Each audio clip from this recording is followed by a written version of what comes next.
Good afternoon. My name is Teresa, and I am here on behalf of the Slave Dwelling Project, and we are bringing a panel discussion to you today about descendant voices that change the narrative. So I would like to introduce to you Jeanne Pirtle, and she will take it away.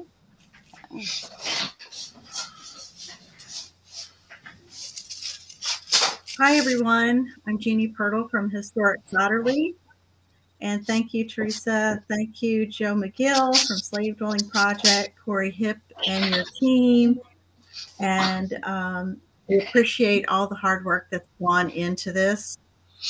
Hopefully we are live. It's a little disconcerting because I cannot see everyone in the panel. I hope you're out there.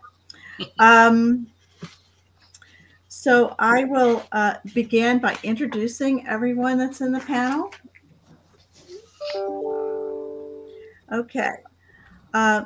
Liz Kropp. Elizabeth Plater Kropp holds a master's degree in architecture from Tulane University and is licensed in Louisiana, Florida, and North Carolina. After graduating in 1987, she has been self-employed since 1998. She enjoys developing historic properties with her husband in all 3 states, and Ms. Kropp is descended from Maryland Governor George Plater III and his wife Elizabeth Rousby, who owned Sotterley from 1755 to 1792. Donald Barber.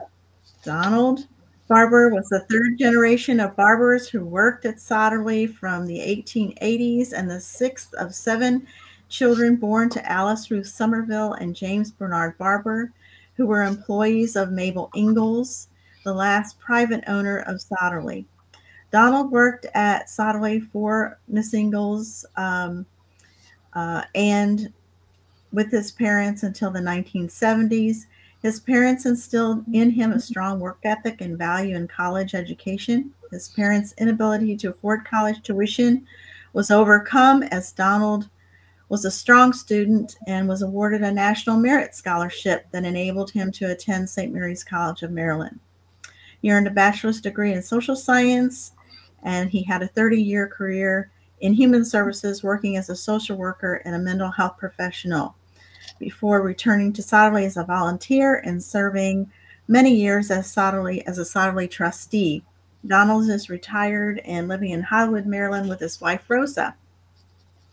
Angela Wilson. Angela was one of the first females to be a regular aircrew member of the United States Air Force Worldwide Airborne Command Post. Angela flew on missions in support of the President of the United States and the Joint Chiefs of Staff, and was an aircrew member on such platforms as Blue Eagle and Looking Glass out of Hickam Air Force Base, Hawaii. Angela is now retired from Verizon, where she was a consultant in planning and analysis responsible for the optimization of the Verizon network for the U.S. Eastern Seaboard from Virginia to New England. Angela now spends her spare time researching her ancestors and is a member of the Coming to the Table organization. Angela descends from the Lyles family, and she continues to research new connections. Gina Gilliam. Gina Gilliam earned a Bachelor of Arts degree in biology from Messiah College. She is a retired federal government public relations director, former science educator, and lead zookeeper.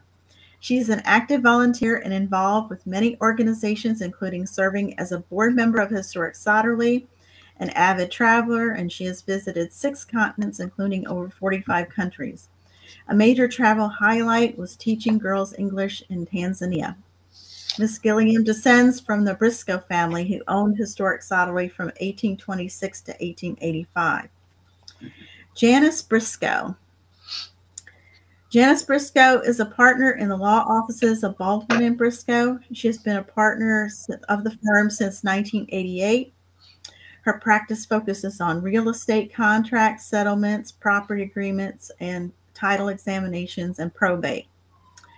Ms. Briscoe participates in many extracurricular activities involving the community of St. Mary's County.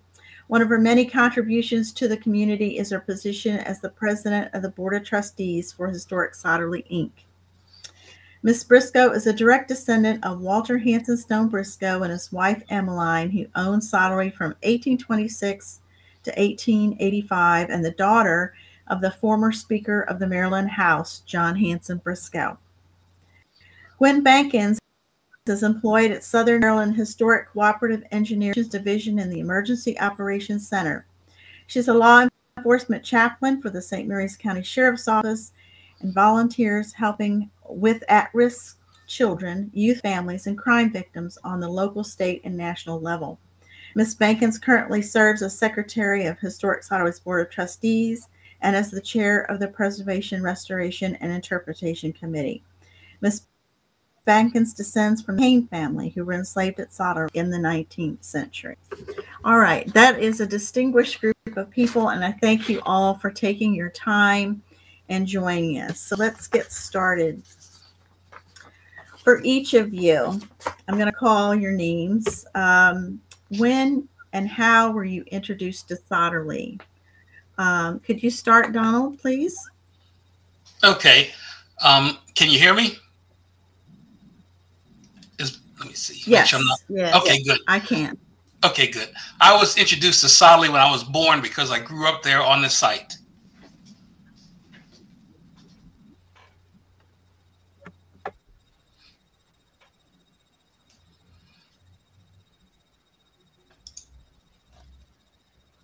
Gwen, how about you? I was introduced. When and how were you introduced to Sotterley? I was introduced to Sotterley in 1977 when Agnes Kane Callum had a family gathering to introduce Sotterley. Gwen Bankins? Can you hear me? Yes. Can you hear me? Can you hear me? Gwen, can you hear me? Yes. I can hear you. Can you hear me? Yes. Okay. Gwen, I can hear you. All right. I'll wait for Gwen. How about Gina?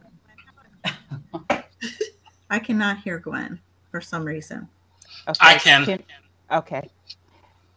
I was introduced to Sotterley. Okay. You can tell me. In 1977. In 1977. For some reason, I cannot hear Gwen. Okay. I'm gonna jump in here and intercede. Gwen, go ahead. Okay. I was introduced to Sotterley Plantation in 1977 when I was a 7th grader, when Agnes King Callum had a family gathering at the plantation.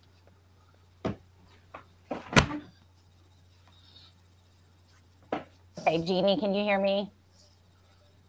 She is done. I'm going to talk to her. I can hear you. Okay, she's done. I'm sorry. I don't know what the connection issue. It might be because I think she's on her phone. But she's done speaking. Okay. Gina, can you hear me? Yep, I can hear you. I was introduced to Sotterley just a few years ago when I was visiting from Philadelphia. And I was looking for a place that I could visit down in Southern Maryland. And I just looked it up on the website and thought it would be great to visit, not knowing the real connection I had when I first did that.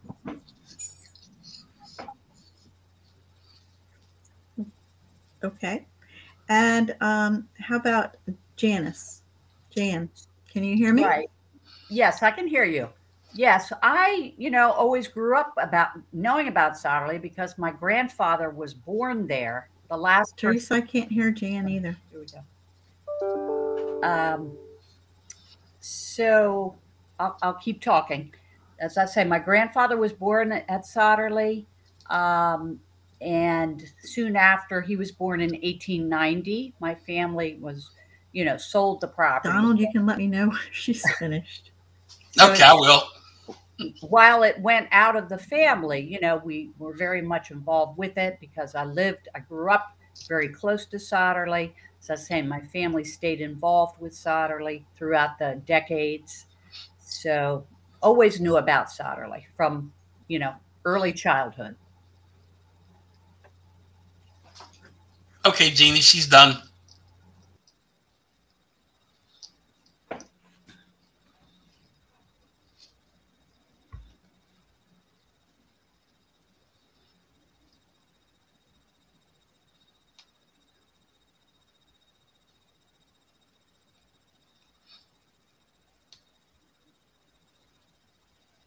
to see everybody.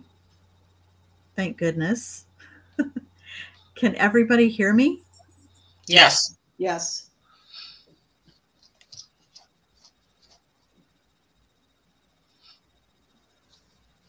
Oh, no. Just lost you, Jeannie.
Hi, we apologize for this technical difficulty. Can everybody hear me?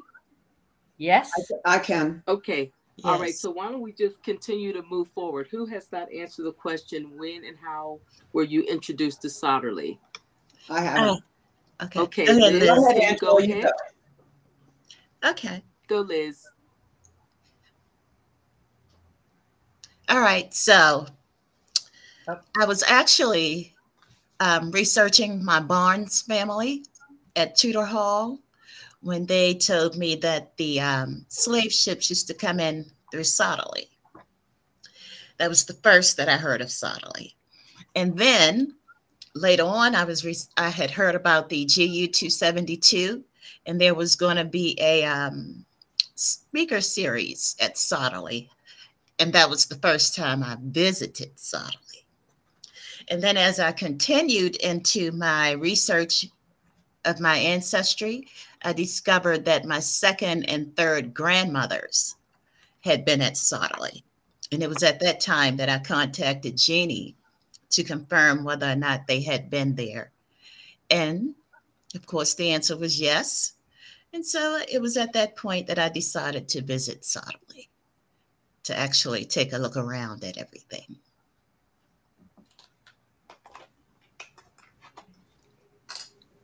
Great. So Jeannie, are you back with us? Can you hear us?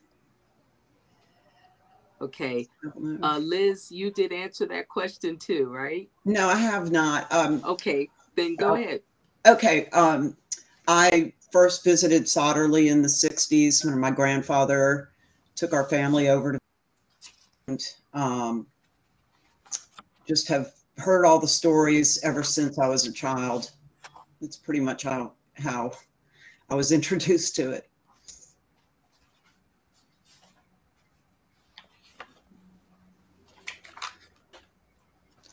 Maybe we could go on and discuss our feelings about Sotterley.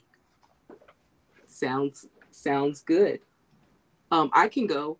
Go So what the feelings, positive and negative, can you share with us today about your connection with Sotterley? I think Sotterley is a wonderful place, but I also understand and of course know about all of the things that have happened there. I think it's wonderful that it still has the slave cabin right on the former plantation, because I think that's a way for people to really connect with the history of Sotterley. So positively, of course, I think it's great that Sotterley continue to preserve that slave cabin when so many other former plantations have gotten rid of it, of slave cabins, and have tried to get rid of everything that relates to slavery. So negative, of course, knowing that many of the people who look like me and my ancestors who, after emancipation, worked there, had a rough time. And we know, we can't sugarcoat slavery. We know we probably barely even know what really, how bad it was. But that negative part, I always think about that, and the history. So it's both positive and negative, but I'd say the most important thing is that it's still there. The slave cabin is still there. People can learn, people can never forget, and we can continue to share our stories and honor our ancestors, all of our ancestors, whether they were the slaveholders or the workers or those enslaved.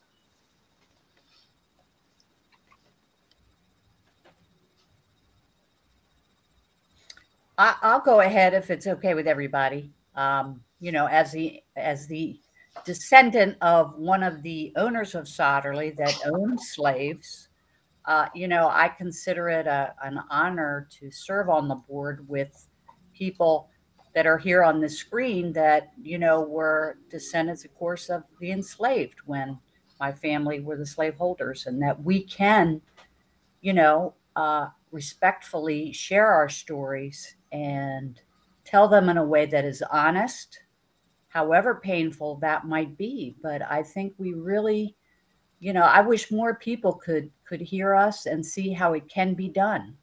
However, as I say, difficult it is, especially for, again, someone of my heritage. But it's a matter of just accepting the past, and that people, we're complicated and flawed, and how can we move forward in a positive way with what we learn?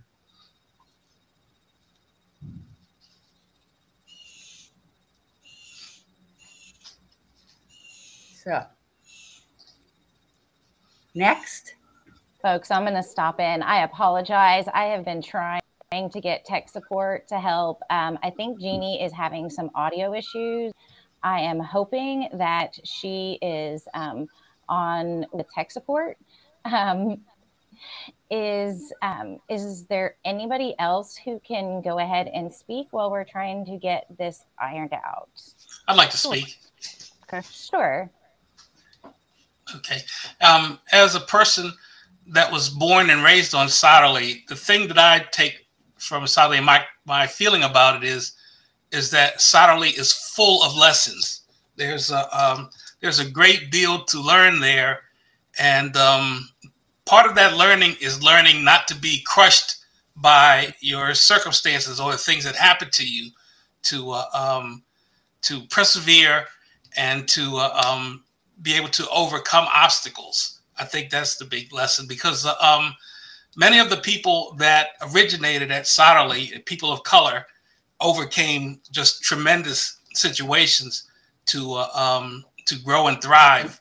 And you can learn a lesson from them. And some of the people that weren't quite as successful, you can learn a lesson from them. So Sotterley is full of lessons. The other thing that Sotterley has is a great connection to nature. There's many different types of environment on Sotterley. There's a wooded area. There's the mansion, of course, and then it's very close to the water, the river. So the river culture, and the you can find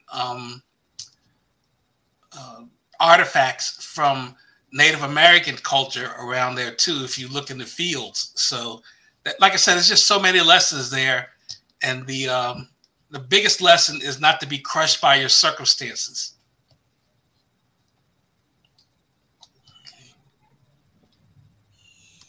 I'll go next. Yes. Okay.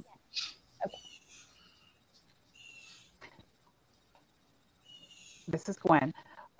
For me, as a preteen, there were feelings of anger because I couldn't understand why my relatives wanted to go to a plantation. Because the history that I knew, there was nothing positive to share. As Agnes Callum said when she got there, with the chains on the door and the do not enter sign on the slave cabin, that's pretty much the way history was for people that look like me. And so as a preteen, I just didn't understand why I was made to go there. But as I grew and became more aware of the contributions of African Americans, I started being more open to Sotterley. And Agnes had me to her when she do oral presentations to the STEM students. And I saw a young fifth grader that did not look like me, excited about my history. So with a renewed perception about history and the fact that everyone has a story to tell, sometimes people don't want to hear that story or admit that you did contribute to something, but everyone contributes something. So it gave me a renewed perspective. So also Sotterley started telling the story very transparently. So for me, that was a win because I now have a passion for Sotterley that I just continue to just love to be a part of sharing history because we're connected. Jeanne's family owned my family, and I was working with Jeanne on the Judicial Nominating Commission and her dad in the court, but never knew that her ancestors owned my ancestors. So it's just a point again of how history connects us.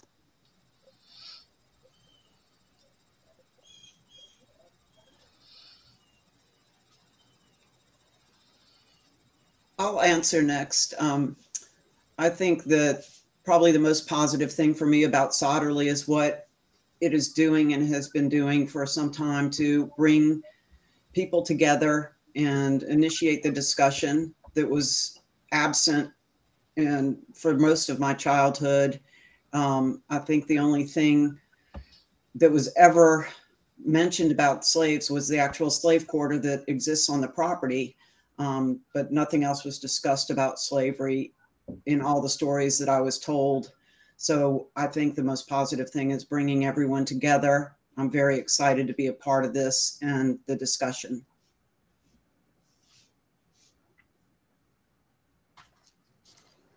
I guess that makes me last. I have mixed feelings about Sotterley. Sometimes I feel anger, because of slavery, but mostly I like going to Sotterley. I like supporting Sotterley. I've learned a lot by going to Sotterley. I found my ancestors. Some of my ancestors. I've met new cousins. There's a lot to learn at Sotterley. It's great going into the corn crib and seeing your ancestors' names. Actually, it can give you mixed feelings, but overall, you're peaceful and glad to know where your family came from and to be able to walk in their footsteps and learn about how some of what their life was like during that time. So I found Sotterley to be therapeutic.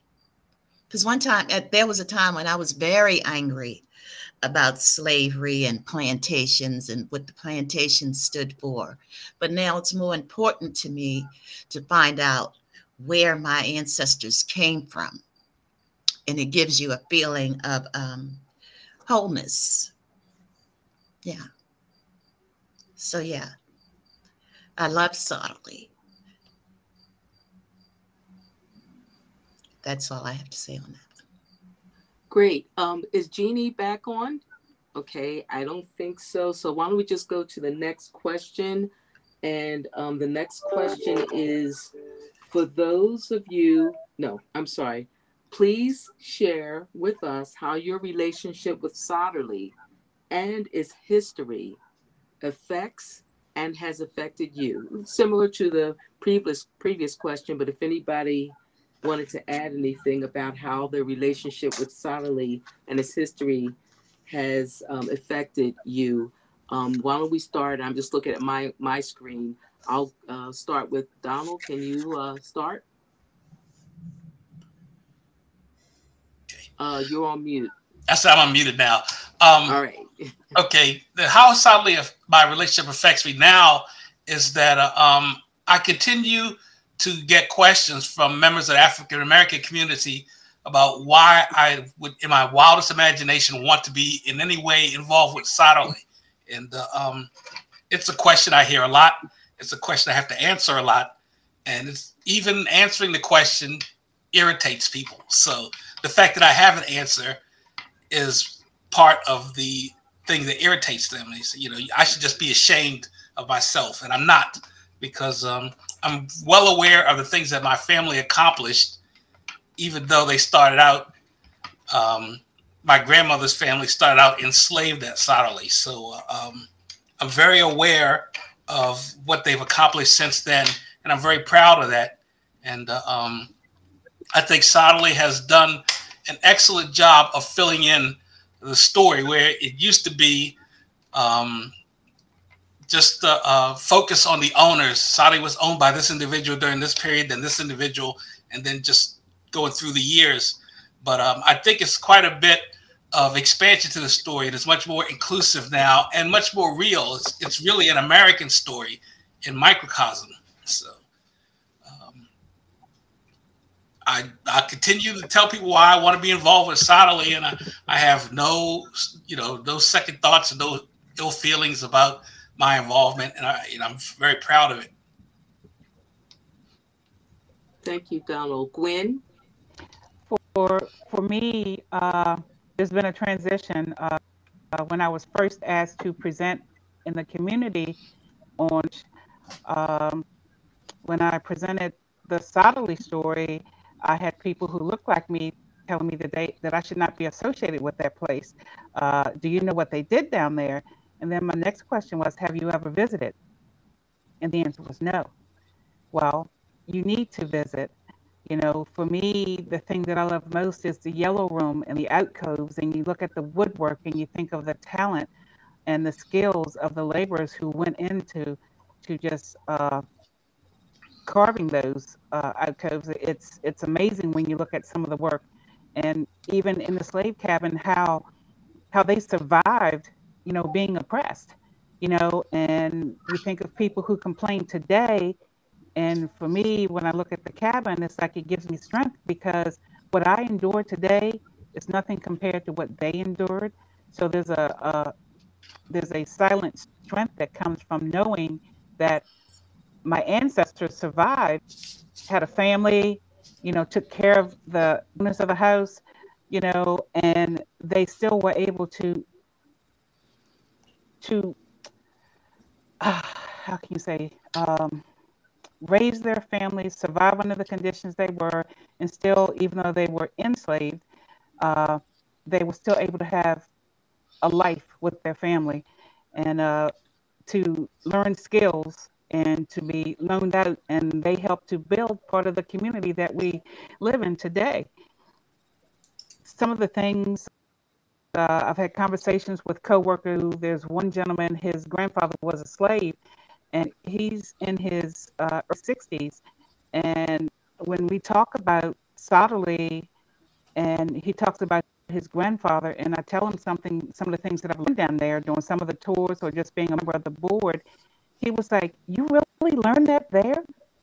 Sotterley has a knack of bringing the most incredible people to Historic Sotterley to share in telling the story transparent. And if it's not about Historic Sotterley, it's a related site or something that we can identify with. I think the problem nowadays is that we don't know our history. And they always say, if you don't know your history, you could repeat the same mistakes. And I'm thankful that Historic Sotterley, with the racial climate that we have today in society, that we are sharing the story, that we are talking transparently, because there's some healing in sharing the story. There's healing in knowing that your ancestors contributed to your community. They may not have come over on the Mayflower, however, they still contributed to the community in which we lived in, and some of the buildings and places that people love to visit. It's nice to know that they made a difference even during the time when they were enslaved and oppressed. Thank you, Gwen. I think, Jeannie, you're back with us. Jeannie, can you hear us? Oh, we still can't hear you. He's still having. I'm back. But go for it. You're doing fine. Oh, okay. Oh, we can hear you. Perfect. Hey, you could continue. Yeah, you go ahead. Yeah, I'm back. Just go for it, Gina. Okay. No, So Gina, you go ahead. You're doing great. You have the all questions. right. So Go just so for I it. don't lose the next person. So why don't we go to Jan? Sure, Gina.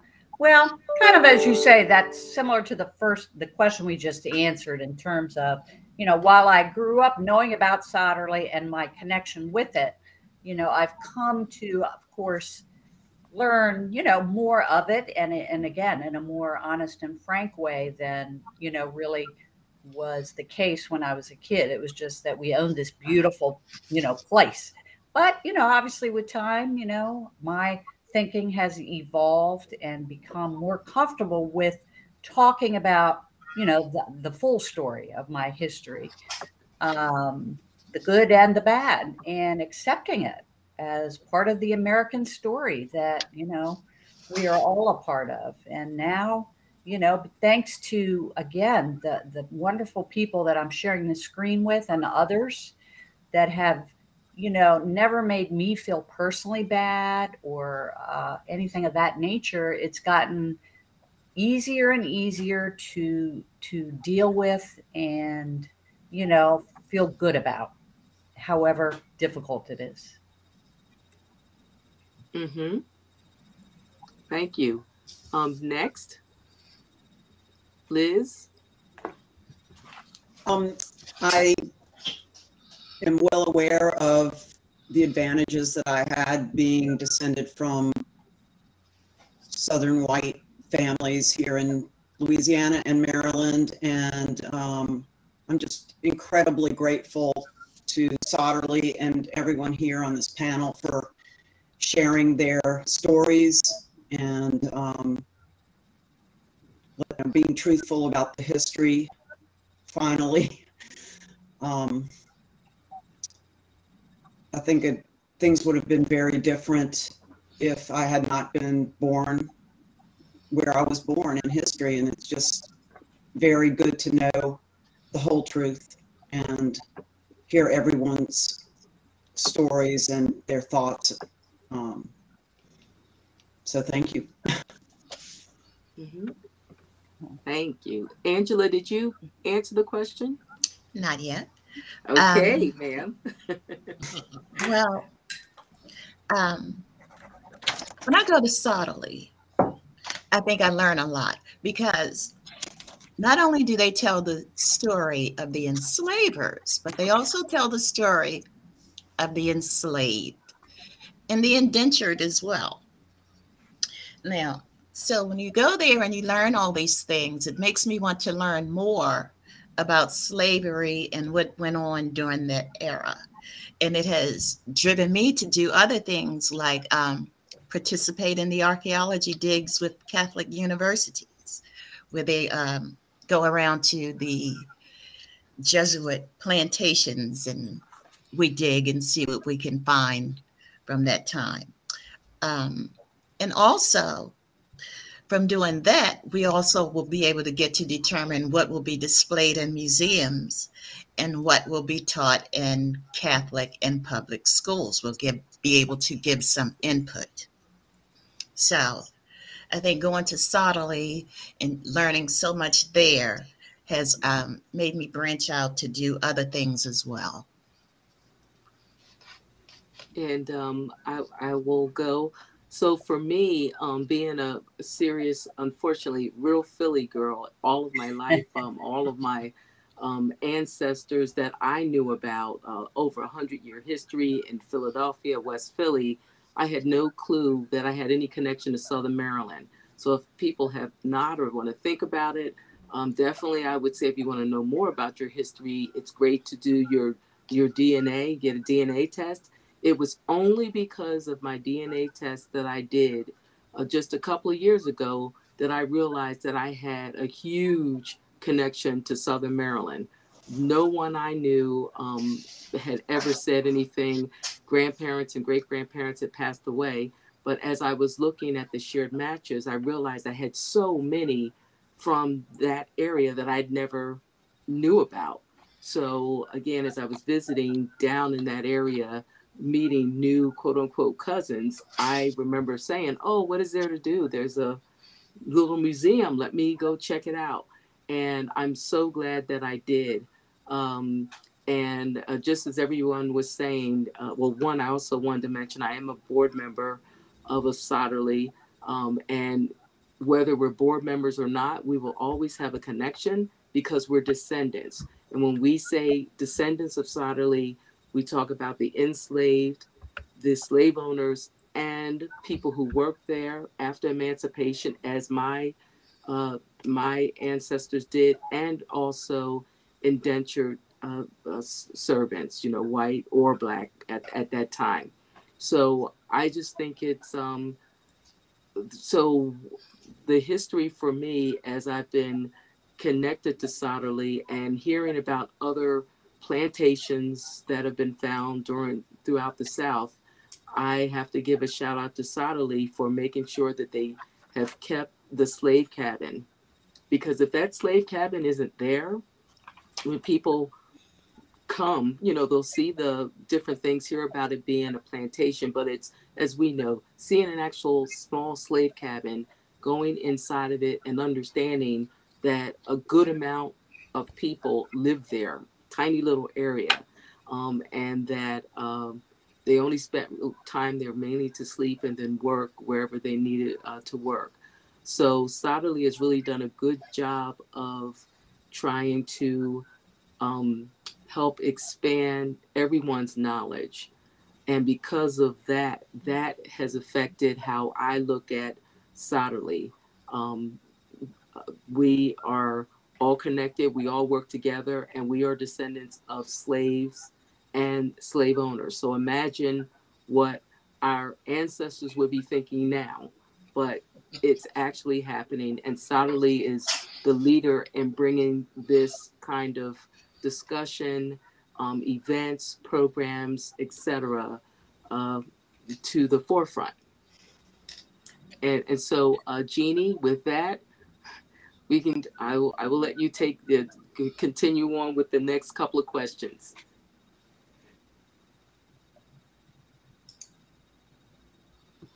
Well, and if I may, somebody asked, they did ask, and I think you might have spoken to this, if you feel like as descendants, your voice is heard during the decision-making process.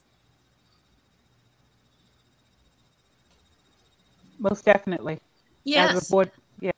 Mm-hmm. Very much so. Yep. Somebody also said that you should get an editor for your book. This would be a great book. So there's another question real quick. Somebody asked, they asked how you participate in the educational and other programmings that take place there. Can you unmute Jeannie? Sure. Well, we also do panels similar to this at Sotterley. Jeannie, can you answer that also, the education question? I unmuted her for my end. Oh. But I don't, there's audio issues going on. I have no idea. Her audio keeps coming in and out. I'll chime in here. Yes, please do.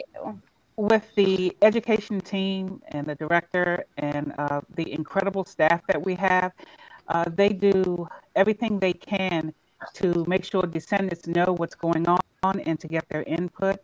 And the racial climate shifted last year. They had the foresight to get the descendants together to see how we were feeling about it, and the position Sotterley, should stand with. And I feel great value in that because they care how we feel about something that's directly impacting us. And being a historic site where some of the sites were vandalized, it's like, now you're talking about Sotterley was on the list of one of the most endangered treasures at one time, about 25, 30 years ago. And so it's like, now we're at a time in history where the story's changing.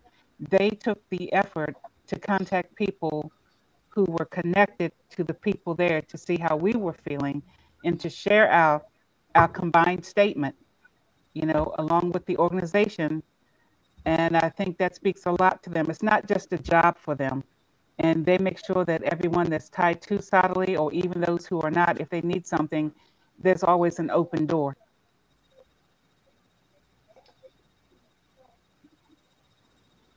Yes, and then also exactly what Gwen said, and then they do an excellent job of trying to reach out to anyone who may think they even have a connection to Sotterley. So again, think of somebody like me who would have never ever thought about it. So these kinds of events also help to expose Sotterley to different audiences. And it might be that someone might say, oh, my folks are from Maryland. Let me check which area. And then later on find out that they have some kind of connection to Sotterley. And also, I think I've seen it in the chat, education@sotterley.org. You can email that, and you can email Jeannie if you have additional questions. Okay, do we just want to move on? Yeah, so I think that's it for audience questions. My apologies. Go ahead, Gina. Oh no, that's fine. So why don't we move on to the next question? How do you rate the change in narrative today? And from your perspective, what were some major triumphs and obstacles? So how do you rate the change in the narrative today? From your perspective, what are some of the major triumphs and obstacles? Gwen, can you start? Sure. For me, changing the way in which the story was told, meaning being inclusive on all fronts, using the correct language, you know, from slavery to enslaved, because they weren't there because they wanted to be there, you know, sharing the contributions. Also continuing to search for connections for those who were indentured or enslaved at the plantation. The gravesite, you know, looking for where the remains of our ancestors are, constantly coming up with ways to educate our children. You know, we've had some major triumphs. I think Common Ground is one of the biggest ones. I mean, restoring the property, don't get me wrong, as a descendant, Common Grounds speaks volumes to me that they took the courage to have the slave owner descendants, the slave descendants, and the descendants of the indentured servants together in 2016 to have a discussion about how we felt about being connected. That took a lot of courage that many don't have today, and then that we could speak to each other. That's what we need. We need to keep the discussion going. And Sotterley does a great job at doing that transparently and getting the right partners involved and always looking to see if there's a way to improve. Educating our children, what a great place to do that. You know, I will never forget the 5th grader who was excited to learn what did slaves eat, what did they do during the day, but not in a mean way. He really wanted to know because, like me, being that age, that story is not told in our books in the school system. So oral history, they do a great job of that. All of their individuals, they have facts, they continue to research. The ties, they're just outstanding in my eyes. And being with them for the Kane family helps me to research my dad's side of the family. It gives you the courage to look where maybe in places you don't want to look sometimes. So they do a great job of making history active and living. Thank you. Liz? I totally agree with what Gwen just said. I think Sotterley has done a great job bringing people together, including enslaved and descendants of slaveholders. And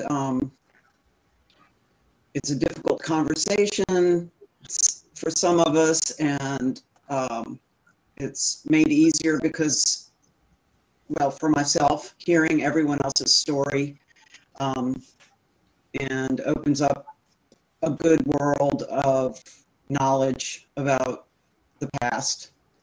I'm very happy about the education of children because I feel like that is a good start to for the future of everyone and acceptance and including people. It's very challenging, but Sotterley has done a great job reaching out to all people. Thank you. Donald?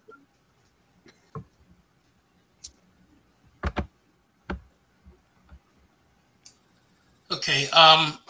The thing I feel about the growth in the interpretation of Sotterley is that the more recent changes in the story that Sotterley tells has gone a long way to ensuring its relevance in contemporary society. I mean, instead of being like a musty old house museum, it's a living, vibrant community. I mean, all the people that are involved in this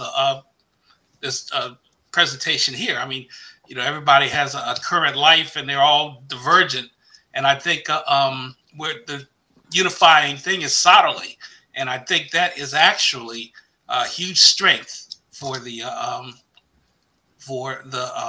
program and for Sotterley. I mean, for Maryland and St. Mary's County. I think it's like a lighthouse that shines brightly and attracts other similar-minded people. So I think it's a very positive thing. Mm-hmm. Thank you, Donald. Jeanne? Wow, it's, you know, there are so many things that I could talk about that have happened. The strides that have been made at Sotterley since I became involved as an adult are remarkable. You know, one of the things just pops out was we did a living history play called The Choice about, you know, one of the most remarkable things that happened at Sotterley in the War of 1812. I think it's approximately 49 enslaved escaped with the British. And the play was about, you know, why did some choose to leave and why did some choose to stay? You know, this really happened. And some of them went on to survive the War of 1812 and resettle in Nova Scotia. And we've been able to trace that. And that's just one example of so many of the stories, you know, that we now tell about, you know, not just, you know, the wealthy white owners like my ancestors and Liz's, while they were important, certainly Liz's ancestor being one of the first governors of the state, you know, that's important too. But we're telling all of the stories and they're all so powerful. So that's just, as I say, I could talk for hours, but I won't. So. Well, and if I could pop in, here we go. So there are several people who are really interested in how this became possible. You know, what helped to bring you into one place to hear each other's perspectives and then be able to share your stories. Were there mediators? Were there guidelines? Have you encountered, somebody asked, how do you suggest respectfully approaching descendants to see if they like to be involved? And how do you handle preparing people for the potential trauma of it? So these are all kind of questions that have been posed in the chat. If anybody wants to speak to those. I'd like to say something. So again, as I said, I had no clue about Southern Maryland or anything. But I am a genealogist. My mom was a high school teacher here in Philadelphia, so history. So, you know, I would be very into history. So genealogy had traced my roots on many different branches. Didn't know much about this side of my father's family until I did my DNA tests and found all these connections. But the interesting thing is that once I started to realize there was some kind of connection in Southern Maryland, I started to really look to see if I could find descendants of owners of my people. And so there were a few, and one is on this panel right now, and another one is in California, and we're all good friends. And so all I did was I found some information, and then I did the best. Google. What can we say about Google, right? Google, and I was able to find Jeanne's information online. I sent her an email and I said, hey, I'm Gina, and I think your folks own my people at some point, etc. And Jeanne, so this is totally out of the blue. And so Jeanne emails me back and she's like, hey, I'm not really sure. I'm not too good with the genealogy, but my husband is, and I've copied him on this email. And then, of course, we found out the connection. So Jeanne, of course, had like such a wonderful reaction. And I know that's not the case with everyone. And even someone else it was actually the same thing. So we call each other cousins. So Jeanne is a friend of mine. I've spent the night at Jeanne's house. We just kind of think of each other as cousins. We know that we today cannot make a difference of what happened before. So Jeanne was not responsible. I was not responsible. We know what our ancestors did. This is now. What can we do to make things better for the next generation? So that's how it works for me. And this was only just maybe 2 or 3 years ago that we connected. Another question somebody posed, Sarah said that, how have the range of Southern Maryland communities responded to your change in interpretation? And has there been any blowback?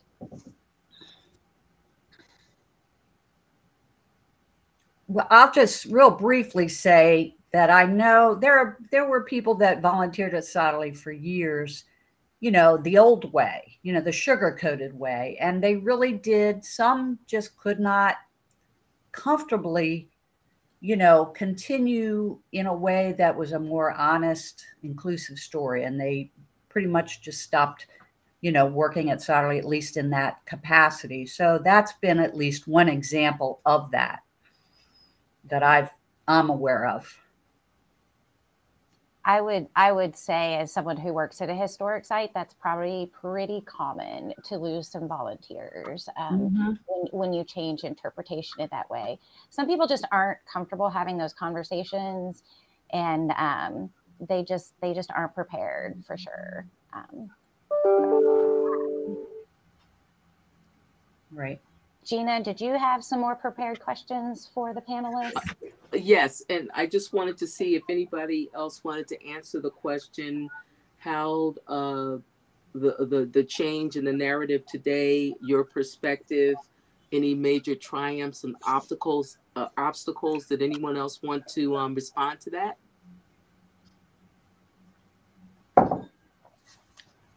Okay. All right. So why don't we go to the next question? What is your vision for Sotterley's future? What advice would you give other museums and historic sites that are trying to change the narrative? And anyone could just jump in. I'll start. Your vision. I'll start.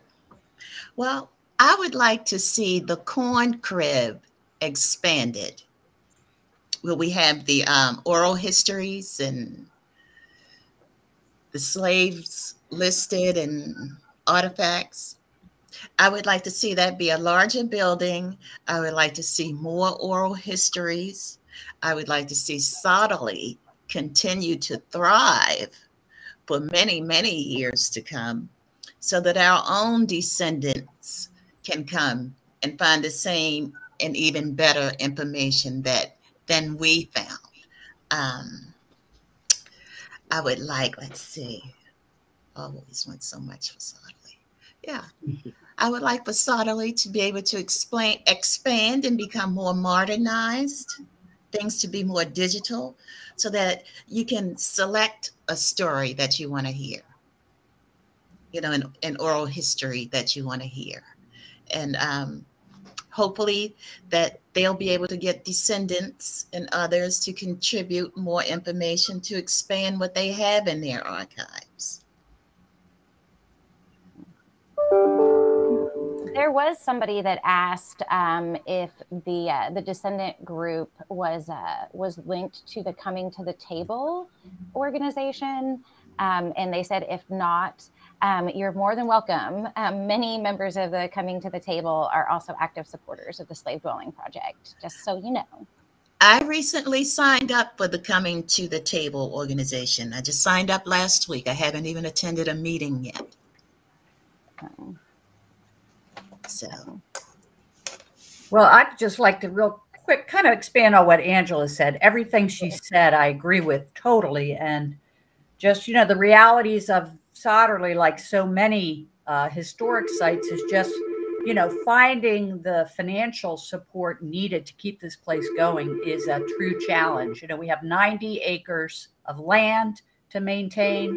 We have over 20 very historic, authentic structures to maintain and preserve, and the programming, all of those things. It's, miraculous that we have accomplished what we have with, the resources that are limited we have. So that's always an ongoing challenge. So my happy place would be, that we are more financially stable so that we can continue on this great course that we're on right now.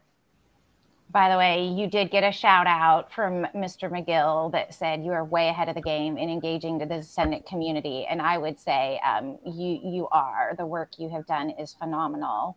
And there has been some conversation about losing volunteers and even sometimes museum staff over changes made to the interpretation.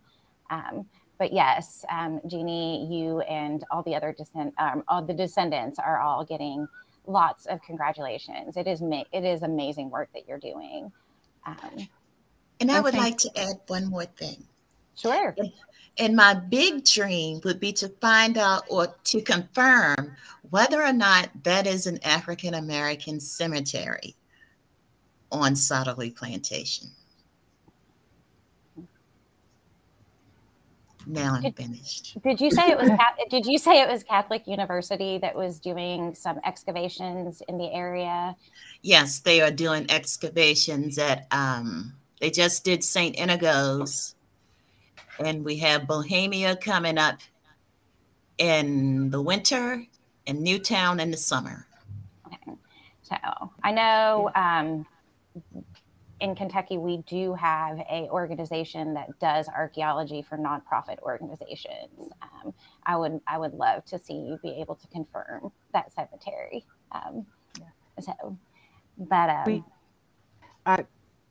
I'd like to contribute. As far as for the vision for Sotterley, I'd like to see them to continue the vision by continuing the dialogue, getting more youth involved, where there's youth are very curious, get them excited about history, get their parents involved, because when I grew up, if in the Southern Maryland community, if they didn't know your name, they knew who you belonged to. And I think that's the way a lot of us grew up here.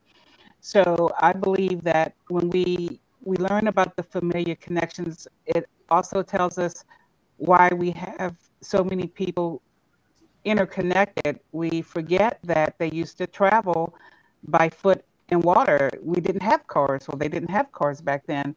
So sharing the story, as far as Sotterley, one of the things that I love about Sotterley is the Growing for Good program.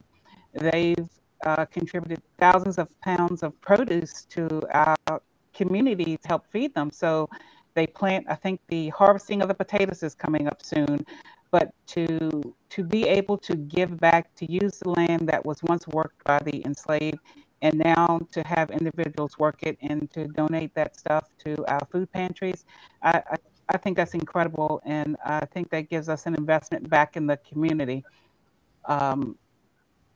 I feel that there's healing, there's a spirit of healing that happens when we have events. When we had the UNESCO event a couple of years ago, the 400th anniversary, Jeanne normally does the history of Sotterley, and she welcomed me to do it this time. And I was all well prepared, but as I was about to give my remarks and I looked out, it really hit me that my ancestors were property. And you say, how do you share that story with people who maybe don't want to? My sister does not want to come to the plantation again. She went in the 70s with me, but she doesn't want to be down there. So sometimes it's within our own families that that story isn't shared. So I believe the more we share the story, the more our community learns the story, the more people may be open to finding out more things about historic Sotterley or just slavery in general outside of what the items that were left out of the history books. I believe it's time for us to get those oral stories written down and shared. So there have been several questions I think would probably be more appropriate directly, some about funding and things like that. That would probably be more directly if you direct those to Jeanne. At Jeanne can be reached at education@sotterley.org. And she can probably share some more about the process of getting in touch with the descendant communities. I know several people have asked how you suggest you go about that in the excavations. And said if there were excavations at Sotterley, who would be doing that? Do you have anybody? I don't think we can answer that question if anybody knows. We do have a speaker series coming up with Julia King from St. Mary's College, and she's talking about the archaeological report for Historic Sotterley. And I know State Highway was involved in the Newtown Neck Manor last November with the archaeological dig there with the Georgetown slaves and the Jesuits. So the communities are interconnected, and I believe if you just touch base, go to the websites, I think they'll be able to find information about a lot, or the Facebook or Instagram pages also. Also, there is, Shelley Murphy in the chat did bring up a good point. There is a document that was created engaging descendant communities, and that was a joint effort with Montpelier and I believe the National Trust, possibly. But Joe does bring up a good point that historical trauma keeps a lot of Black people away from plantations. And as somebody who works on a former plantation site, I see that. I've experienced it firsthand. It is the goal, hopefully, that by shifting the narrative, we will make these sites feel more accessible to a lot more people. I think the work you're doing goes so far to being able to do that. But I don't see any more. Yeah, the way that I look at this is that as much as my ancestors went through, why would I not try to find out more about it? It's not something I'm going to sweep under the rug. So I know that lots of Black folks out there do have issues with it, but I just don't even. It's just not, to me, the best way to continue to teach. Because if you don't know anything, how can you even pass on anything to the next generation so that this kind of stuff doesn't repeat itself? And I, like I said, I'm here in Philadelphia, so in my neighborhood, most of the people growing up, all my schools was Jewish, Italian, and Black. So while we were all in school, we loved it that our Jewish friends always made sure we all knew about the Holocaust. So all the Jewish kids knew about the Holocaust. Well, they made sure the Black and Italian kids did too. My 10th grade teacher was a French teacher who was a descendant. Well, not a descendant. She was a Holocaust survivor. We didn't learn that much French, but we all knew about the Holocaust and a lot about it. And the kids who were Jewish would make sure that we knew. So, and then of course, we would pass that information on. So I think that's just so important so that you can continue to learn. And if people want, if people put their you know, the blanket over their head and say, oh, it's too painful. I'm like, the pain and the anger and all of that that people may have is nothing compared to what our ancestors did. So I think I can at least make sure I get there. Now, granted, I might just say I want to go there one time, see what they experience, but I'm not going to be there all the time, but at least learn. But to just say, that's not for me, etc. No, I owe it to my ancestors, and we owe it to make sure that we pass on all the information, including all these great stories like with Jan and myself. Yeah, with all the crazy things going on and the huge race issues, we can be here and say, yeah, my buddy's ancestor owned mines. And, you know, can just imagine what kind of conversation we could start at any party.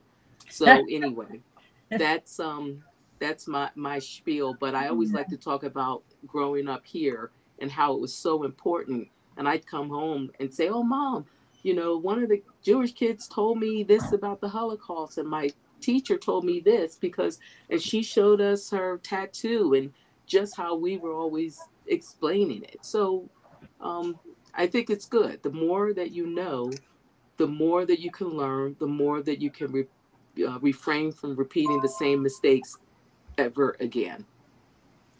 I'd like to add, my first trip to a plantation, it was traumatizing. It was very traumatizing. I wanted to get off the plantation and get out of the town and never return. But there was actually nothing at that plantation for African American people. It was mostly centered around the enslavers. But once I went to Sotterley, it was a different story. I had a totally different reaction because I was learning about the enslavers and the enslaved, as well as my own ancestors. So then that turned out to be more therapeutic.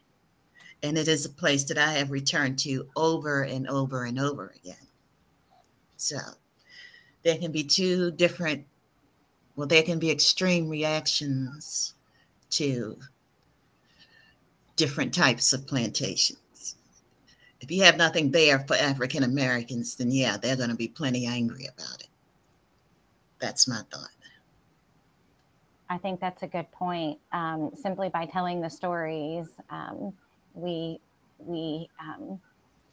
are doing something that is different. I really, as someone who works at these sites, I always come away with a feeling like we should be doing more, that somehow that it's not quite enough, because I can see the effect that it has on children. And I want to not do that. I want it not to hurt to come to places like that, but I can't really erase that history. I thank you for being willing to be involved, though. It really is inspiring to people who do this work, to know that it is therapeutic for people. So Joe says, just that popped in and said the same thing, that he likes that idea of being therapeutic. So. And I'm sorry, Jeannie, I apologize. I've tried everything I can on my end to fix your audio. I'm not exactly sure what's happened, but of course, the biggest audio glitch would happen during my session. But did you have any other questions, Gina, that we could, because we still have some time. We have about 20 minutes. Okay, yeah. So the last one was to describe one word to describe Sotterley, or it can be a little bit more. So since we have a little bit more time, how would you describe Sotterley to someone who has never heard about it, someone who has no clue about it, someone who has never ever even been to a plantation and they're not into history? How would you describe it? Angela?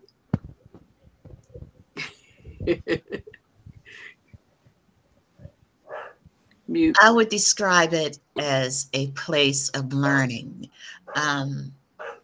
Actually, when I think about Sotterley, I think of it as a beginning. You know, it was the beginning of life in what is now America for some African Americans. That's how I think of Sotterley. It is to be a beginning. It is a starting point for me for researching my ancestors. Well, not a starting point, but a point for me for researching my ancestors. Say the question again. I want to make sure I hit every point. Sure. How would you describe Sotterley? And again, I like to think of it as how would you describe it to someone who doesn't know anything about Sotterley, doesn't know anything about history, they're not really into a plantation. How would you describe it? Oh, I would let them know that they need, if they're Black, they need to go to at least begin to learn of what transpired during slavery. You know, how did they live? How did they get here? Where did they live? Of course, not everyone was at Sotterley, but it gives you a good, clear idea of how people lived during slavery, how they survived, because it was about survival. Yeah, it's a learning place.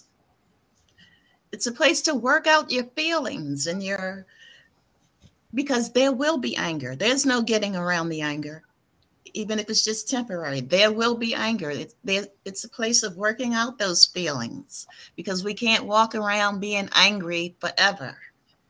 You know, we have to start working on removing that anger and moving forward. No, I'm not saying we should forget slavery. I'm not saying that by any means, but we do have to work on how we process those feelings. And that's a good place to do it. Because you have the water right there. You have where the slave ships came in. You have the slave cabin. You have the path of how the slaves were marched from the ships through Sotterley and up into town. So there's a lot to learn there. You learn who was there, who they belonged to.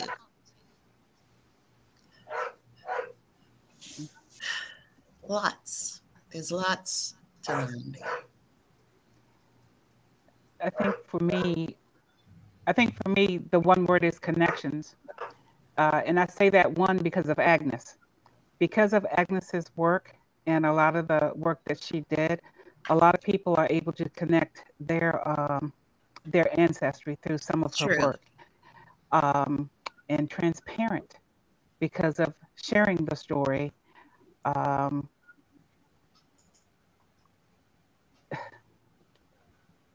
To be connected to individuals in the community and then to find out we all have a common tie to Historic Sotterley is pretty incredible, you know. And I guess because it's that 6 degrees of separation, you know, Jan's just my cousin from another mother, you know.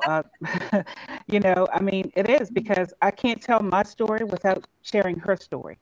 You know, my ancestors took care of her family, you know, and if we're going to get very graphic about it, you know, were some of the slaves, some of the women, were they the ones that breastfed, you know, the slave owners' kids? You know, and I think about some of the women growing up who took care of some of the white families in the community and who were African American. You know, they raised their children. So you look at, you cannot separate a shared history. It's not Black history, it's not white history, it's American history. You know, and we have to continue to show the whole story. As we put the pieces of the puzzle together, we're able to get a clear picture of the things, the good takeaways and the bad takeaways. You know, also you have to look at how the region is connected. You know, we have watermen, we have farmers, you know, we have the age of the steamboat. There's so many stories that take place on the plantation. Is the entire story being told through the exhibits? If not, what can we do to improve that? sponsors to share the story. We're at a time where we need to know our history so it can help us stand and really move forward for a better life today for our children, for our seniors, and for ourselves.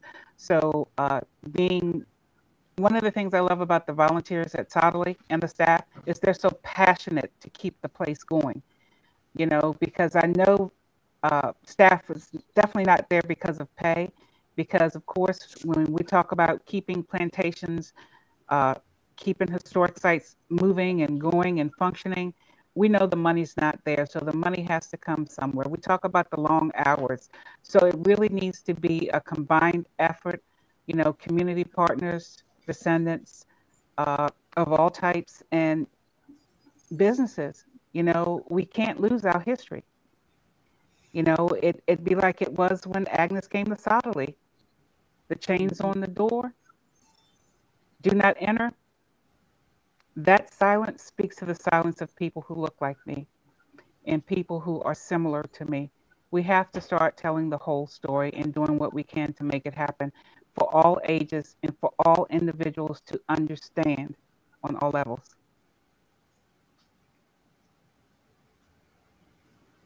Thank you. Liz?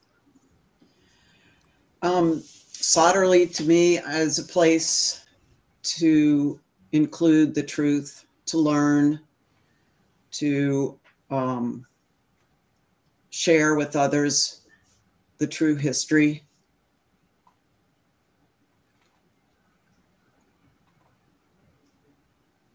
About slavery and everything. So continue. I think that's all. Yeah. Okay. Donald? Well, one of the things I think that Sotterley has to teach us is one of the things that you frequently hear people say, oh, we got a long way to go. We have a long way to go. Well, one of the things you can learn from being at Sotterley is that we've come a long way. I mean, you can go back to the roots right there at Sotterley, and you can see that we've accomplished quite a bit in time. Now, we do have a definite long journey ahead of us, but we've come a long way, and we need to acknowledge the accomplishments of the past and build on them and continue to build on them. So that's what I see from what the message that Sotterley has for today and tomorrow. Thank you. Jeanne?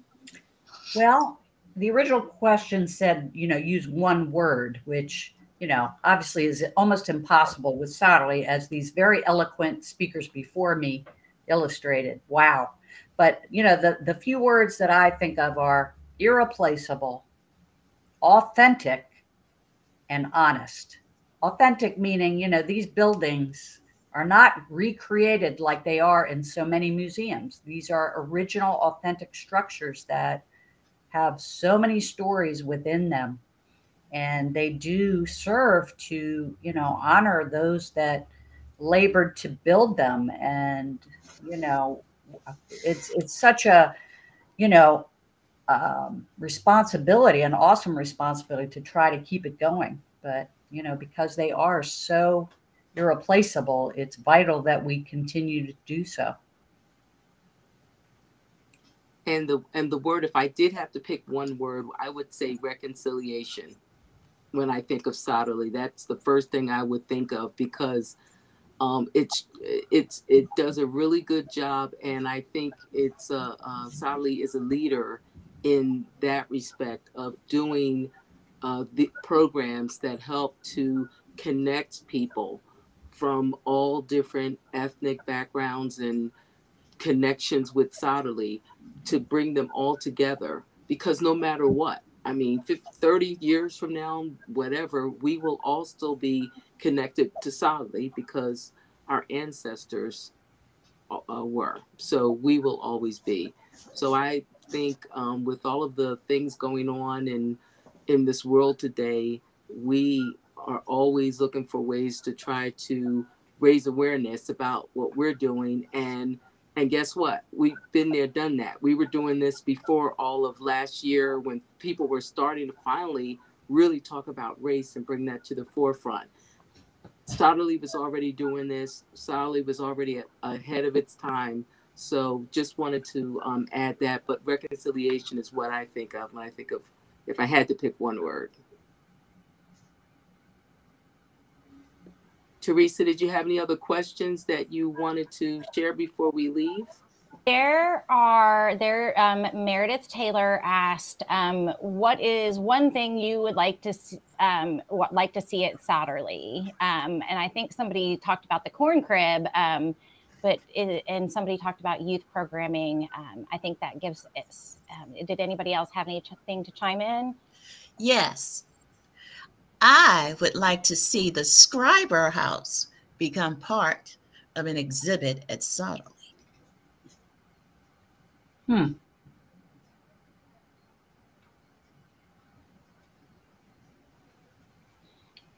And I think Susie Buchanan, she had some questions about your educational program.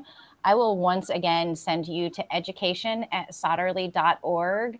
That is how you can connect with Jeanne Pirtle. She is probably the best person to direct those questions to. And I think Bevel also had some questions about the kinds of information and activities that bring African Americans to the site. I can personally say that one of the things we're doing is we're hosting the Slave Dwelling Project. So do you all have any suggestions as to other sites besides just telling the stories? Is there any kind of specific events that you can think of or something like that that might draw that demographic?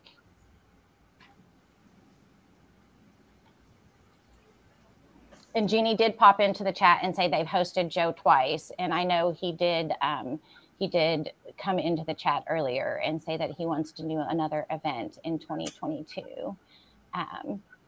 But I was just curious, honestly, if there was, because I think a lot of times people who work at sites like ours, sometimes we don't know what we don't know. And so asking questions like that a lot of times helps us do better. And she said that he is scheduled January 2022 to do a virtual programming. But I don't, if anybody else doesn't have any remarks, I don't think we have any more questions in the chat. No.